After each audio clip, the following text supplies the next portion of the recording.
Important যেটা আমাদের কোশ্চেনের প্রায় আসে, আইদার এলফিন ফেস অথবা লং ফিল্ট্রাম। দেখেন এই পেশেন্টটাকে দেখে, এই বাচ্চাটাকে দেখতে কি নর্মাল মনে হচ্ছে? তার সিএনএস, তার যে বিহেভিয়ারাল থেরাপি দিতে হবে, যেহেতু তার এডিএসডি বা এইচডি থাকলে। আর একটা ইম্পর্টেন্ট অনেক সময় ক্লু থাকে, সেটা হচ্ছে হাইপার ক্যালসেমিয়া। যে একবার এটা জানবে সে তখন ইজিলি ডায়াগনোসিস করতে পারবে যে this is none other than Williams anaemia.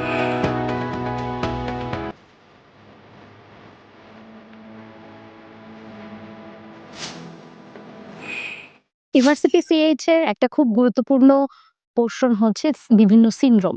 হ্যাঁ, পিডিয়াট্রিক সিনড্রোমে আমরা বিভিন্ন ধরনের সিনড্রোম MRCPCH এ পড়বো, যেগুলো আমাদের এক্সামের জন্য খুবই ইম্পর্টেন্ট। এর মধ্যে দেখেন এই পেশেন্টটাকে দেখে, এই বাচ্চাটাকে দেখতে কি নর্মাল মনে হচ্ছে? হ্যাঁ, ওর চোখ মুখ দেখে বোঝা যাচ্ছে যে হি ইজ নট নর্মাল। আমরা অনেক সময় কি করি, প্যারেন্টসকে জিজ্ঞাসা করি, যে অনেক সময় দেখা যায় কিছু ডিজিজ ফ্যামিলিয়াল হয়। আমরা প্যারেন্টসকে জিজ্ঞাসা করি যে does he look like your parents? হ্যাঁ, does he look like you or your partner? মানে মাকে বা বাবাকে জিজ্ঞাসা করছি যে সে আপনার বাবা মা কারো মতো কিনা।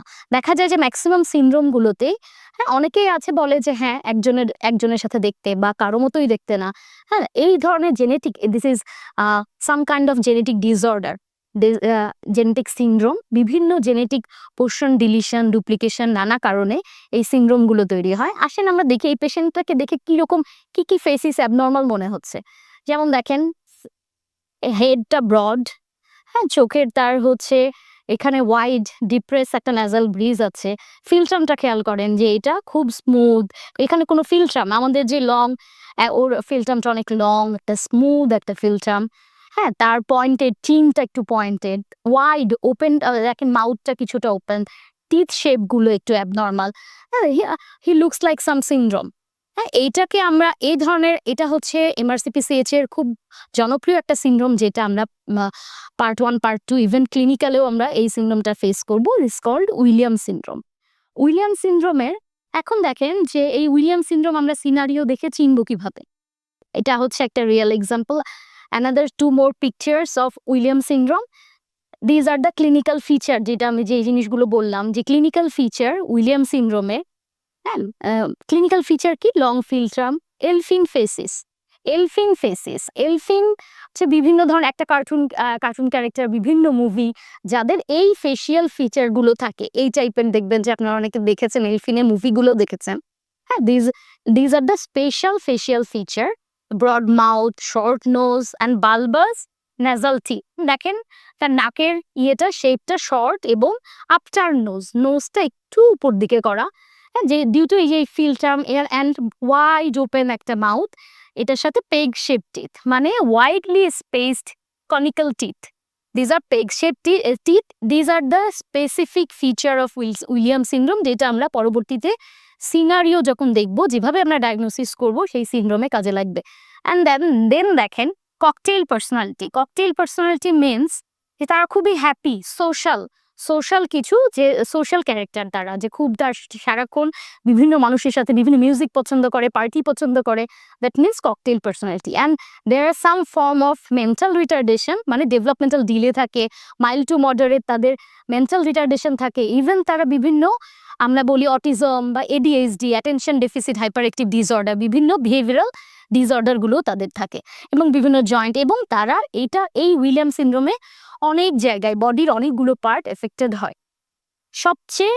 তাহলে আসেন যে আমরা কিভাবে মনে রাখবো, যদি বলি যে এটা একটা ট্রায়াড। এখন SS বক্সের মধ্যে আমরা দেখেন আমরা কিভাবে মনে রাখবো সেটার একটা আমরা ড্র করি, যে কিভাবে মনে রাখবো। দেখেন ট্রায়াড, তাহলে কি হলো, ট্রায়াড কি হবে যদি মনে রাখতে চাই? এতগুলো তো মনে রাখা সম্ভব না, কিভাবে আসবে? একটা হচ্ছে তার ফেসিয়াল ফিচার, হ্যাঁ, এই ফেসিয়াল, দেন তার এই বিহেভিয়ার, এই যে বিহেভিয়ারাল অ্যাবনর্মালিটি কি থাকবে ফেসিয়াল ফিচারে? অবশ্যই সবচেয়ে ইম্পর্টেন্ট, যেটা আমাদের কোশ্চেনে প্রায় আসে, আইদার এলফিন ফেস অথবা লং ফিল্ট্রাম, লং স্মুথ ফিল্ট্রাম। এই একটা, এটা আরেকটা কি, wide open mouth and peg shape teeth. এই ক্লুটা তারা মানে দেওয়া থাকে। আরেকটা স্মল লং ফিল্ট্রাম থাকে, আরেকটা অ্যালকোহল, ফিটাল অ্যালকোহল সিনড্রোম, কিন্তু ওটার সাথে আপনারা কখনো ককটেল পার্সোনালিটি এগুলো পাবেন না, ওটা আলাদা একটা ইয়ে। এই ক্লুটা ককটেল পার্সোনালিটি কথাটা থাকবে, বা হ্যাপি পার্সোনালিটি, বা সোশ্যাল, খুব লাভ মিউজিক, এই টাইপের একটা বিহেভিয়ারাল থাকবে, একটা ফেশিয়াল ক্লু থাকবে। আর একটা ক্লু থাকবে, মোস্ট ইম্পর্টেন্ট ক্লু, যে বিভিন্ন সিনড্রোমের মধ্যে সবচেয়ে সবচেয়ে মানে বিভিন্ন তার অর্গান ইনভলভের মধ্যে সবচেয়ে কমন হচ্ছে কার্ডিয়াক ক্লুটা মোস্টলি থাকে কোশ্চেনে। যেমন হচ্ছে এই জিনিসটা একদম মুখস্থ করে ফেলতে হবে যে তার সুপ্রাভালভিউলার অ্যাওর্টিক স্টেনোসিস, এটা একদম স্পেসিফিক। হ্যাঁ, তার পালমোনারি স্টেনোসিসও হয়, কিন্তু আমরা ইয়েতে ফব বা টেসে যেটা থাকবে সেটা অ্যাওর্টিক স্টেনোসিস রিলেটেড কিছুর সাথে এই ক্লুটা থাকবে। হ্যাঁ, এটার সাথে অনেক সময় স্টিলেট আইরিশটা থাকতে পারে। This is call স্টিলেট Irish. দেখেন যে কেমন, এটা হচ্ছে যে কিছু আইরিশটা হাইপোপিগমেন্টেড হয়ে যায়, একটা হচ্ছে ব্রাশের মতো, সাইকেলের যে স্পোকগুলোর মতো এই আইরিশটা হয়ে যাচ্ছে। দিজার অনেক সময় ছবিও থাকতে পারে, ছবিও একটা দিয়ে দিল এই আইরিশের ছবিটা। এটা দেখে আমরা তখন ডায়াগনোসিস করবো যে স্টিলেট আইরিশটা specific for William syndrome, supravalvular aortic stenosis specific for William syndrome, this cocktail personality specific for William syndrome. So দেখেন তাহলে একটা কি হলো, হার্ট বা কার্ডিয়াক, এই তিনটা ক্লু মিলে এই ট্রায়াডটা, এটা একটা বক্স। এই বক্সটা ধরেন যদি ফর্ম করি এসএস বক্সে, এই ট্রায়াডটা থাকবে, এই ট্রায়াড দিয়ে আপনি ডায়াগনোসিস করতে পারবেন this is called William syndrome. সবসময় ছবি থাকে না, ছবি হয়তো একেপিতে থাকে আমাদের সেকেন্ড পার্টে, বাট ফবটাসে সিনারিওতে আমরা আসবো, লাস্টে সিনারিও দেখবো আপনারা ডায়াগনোসিস করতে পারেন কিনা, এবং আমি যেগুলো বললাম সেগুলো থাকবে কিনা পরে। আসেন আমরা দেখি। এখন যেটা আরেকটা একটু জিনিস বলি, যে মোড অফ ইনহেরিটেন্স, এটা যেহেতু একটা জেনেটিক ডিসঅর্ডার, এটার মোড অফ কেন জিনিস এই ডিসঅর্ডারটা হলো, this is one kind of autosomal dominant. Autosomal dominant means যে আইদার এনি অফ প্যারেন্টস, বাবা অথবা মায়ের মধ্যে এই জিনটা তারা ক্যারি করছে, এই genetic disorder. What kind of genetic disorder it is? এখানে 7q, কিউ মিনস এটা long arm of 7th chromosome. আমাদের বডিতে যে আমরা জানি আমরা অটোজোম এবং সেক্স ক্রোমোজোম মিলে 46, সেটার 23 পেয়ার্স। এই 23 পেয়ার্সের 7 নম্বর ক্রোমোজোমের কিউ মিনস লং আর্মে এই মাইক্রো ডিলিশনটা আছে, একটা খুব মাইক্রো ডিলিশন, হয়তো আমরা ক্যারিওটাইপিং করে বুঝতেও পারবো না। দিস ইজ নট একটা whole deletion, micro deletion, just not like Down syndrome যে একটা এক্সট্রা ট্রাইজোমে একটা এক্সট্রা ক্রোমোজোম, এরকম না, খুব মাইক্রো ডিলিশন। সেই জন্য এই একটা ডিলিশনের কারণে দেখেন একটা জেনেটিক পুরো একটা সিস্টেমিক ফিচারগুলো তার ডিফারেন্ট একটা সিস্টেমিক ফিচার এসেছে।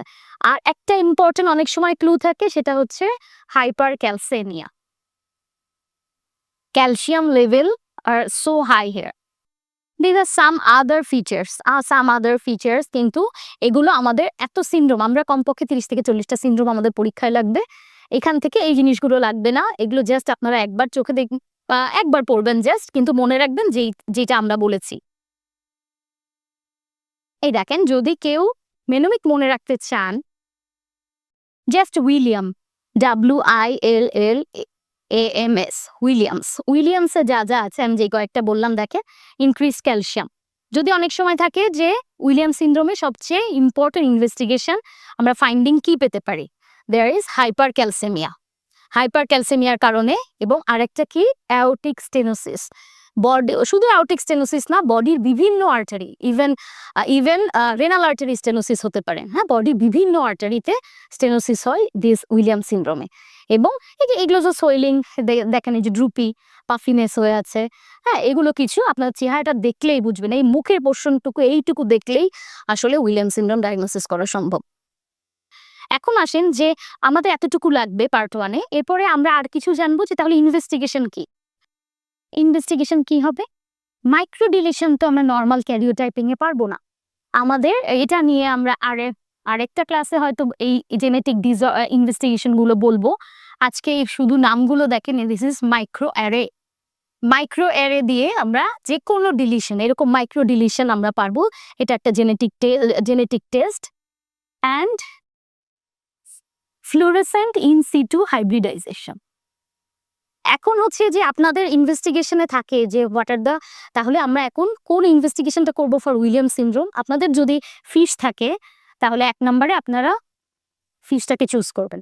অনেক সময় থাকে না, হ্যাঁ, ফিশে আমরা কি কি দেখি, যে কোনো কাইন্ড অফ মাইক্রো ডিলিশন, ডিজর্স, হ্যাঁ ডিজর্স, আর হচ্ছে মেইনলি হচ্ছে উইলিয়াম সিনড্রোম, এগুলোই দেখি, যাদের ক্ষেত্রে আমরা স্পেসিফিক ফিচার দেখেই বুঝতে পারছি যে এটা উইলিয়াম সিনড্রোম, জাস্ট শুধু টু কনফার্ম, তাদের ক্ষেত্রে আমরা ফিশটা করব যে স্পেসিফিক ওই জায়গায় 7th ক্রোমোজোমে, আর ডিজর্সে হয়তো স্পেসিফিক 22 ক্রোমোজোমে আমরা যে ডিলিশনটা সার্চ করব, এটা হচ্ছে ফিশ। আর যদি অনেক সময় ফিশটা থাকে না তাহলে তখন আমরা চুজ করবো মাইক্রো অ্যারে। মাইক্রো অ্যারে সাধারণত আমরা করি যে যেখানে আমরা আননোন সিনড্রোম, আমরা সিনড্রোমটা জানি না, আইডেন্টিফাই করতে পারছি না, সেখানে আমরা ডিলিশনটা সার্চ করি। এটা গেল ইনভেস্টিগেশন। এখন আসেন যে একটা আপনাদের কিছু যদিও এটা একেপি এবং হচ্ছে ক্লিনিক্যালের পার্ট ট্রিটমেন্টটা, তারপরেও যে প্রবলেমগুলো আমরা আইডেন্টিফাই করেছি সেগুলো ট্রিটমেন্টে কি করতে হবে। এটা একটা জেনেটিক সিনড্রোম, এটার তো কোনো কিওর নাই, কিন্তু যে সিমটোমেটিক ট্রিটমেন্টগুলো আছে সেগুলো আমরা দিব তার সিমটমগুলো রিভিল করার জন্য। যেমন অ্যাওর্টিক স্টেনোসিস হলে আমাদের কার্ডিয়াক সার্জারি লাগবে, হাইপার ক্যালসেমিয়া আমাদের ট্রিটমেন্ট করতে হবে। হাইপার ক্যালসেমিয়াতের জন্য কি করব, যে বডিতে যেন এক্সট্রা ক্যালসিয়াম না ঢুকে, এবং ভিটামিন ডি এগুলো আমরা মডারেট ইউজ করব। হ্যাঁ, ক্যালসিয়ামের ট্রিটমেন্ট দিতে হবে। আরেকটা কি আমাদের লাস্টে হচ্ছে যে আমাদের বিভিন্ন যে আমাদের যেটা এখানে এই পাশাপাশি কিছু কিছু অ্যাসোসিয়েটেড, যেমন আমরা আল্ট্রাসাউন্ড কিডনির আল্ট্রাসাউন্ড করতে পারি যে two reveal the renal artery stenosis. হ্যাঁ, বিভিন্ন জায়গায় আমরা সেরিব্রাল ভাস্কুলারগুলো দেখার জন্য আমরা ইনভেস্টিগেশন করতে পারি। আর একটা হচ্ছে যে বিভিন্ন আদার্স যদি অ্যাওর্টিক মানে কোনো জায়গায় আর্টারিগুলো স্টেনোসিস থাকে সেটার জন্য আমাদের আলাদা করে ট্রিটমেন্ট লাগবে। তার সিএনএস, তার যে বিহেভিয়ারাল থেরাপি দিতে হবে, যেহেতু তার এডিএসডি বা এএসডি থাকলে তার বিহেভিয়ারাল মডিফিকেশন লাগবে। ঠিক আছে, এখন যদি আপনার কোশ্চেন থাকে কার্ডিয়াক রিলেটেড, কার্ডিয়াকটা হাইলাইট করা থাকে, আপনি কার্ডিয়াক সার্জারি দিবেন। যদি দেখেন যে হাইপারক্যালসেমিয়া, তাহলে ক্যালসিয়ামের ট্রিটমেন্টটা দিবেন। এটা ইউজুয়ালি পার্ট 1 এর জন্য ট্রিটমেন্ট পোর্শন পর্যন্ত না, ইনভেস্টিগেশন পর্যন্ত বেশি ইম্পর্টেন্ট। এখন আসেন আমরা কোশ্চেনটা দেখি, দেখলে বুঝবো যে আমরা কতটুকু বুঝলাম। A 4-year-old presented with developmental delay, আমরা একটা পেয়েছি, ঠিক আছে, ফ্রেন্ডলি অ্যান্ড ওভারলি সোশ্যাবল পার্সোনালিটি। হ্যাঁ, আমাদের কিন্তু দেখেন আমি বিহেভিয়ারালের কথাটা বলেছিলাম, এই যে বিহেভিয়ারাল দুটো আছে, mild facial dysmorphism including wide mouth and full lips. তাহলে আমি বলেছি মুখের একটা ক্লু থাকবে, আইদার লং ফিল্ট্রাম অথবা ওয়াইড মাউথ, হ্যাঁ ফুলার লিপস। এই যে ওয়াইড মাউথ, লোয়ার লিপটা কতটা ফুলার দেখেছেন। হিস্ট্রি অফ হার্ট মারমার অ্যান্ড এটা কি সুপ্রাভালভুলার অ্যাওর্টিক স্টেনোসিস অন ইকোকার্ডিওগ্রাফি। আমি যে ট্রায়াড বললাম সেই ট্রায়াডের সবগুলোই কিন্তু এক behavioural problem, facial problem and cardiac problem, দেখেছেন। তাহলে এটা কি কারণ আর বোঝার বাকি আছে যেটা কি হবে, যে একবার এটা জানবে সে তখন ইজিলি ডায়াগনোসিস করতে পারবে যে this is none other than William syndrome. ঠিক আছে, এই যে এখানে হয়তো এখানে আমরা এটাই লিখেছি, facial appearance and the William syndrome.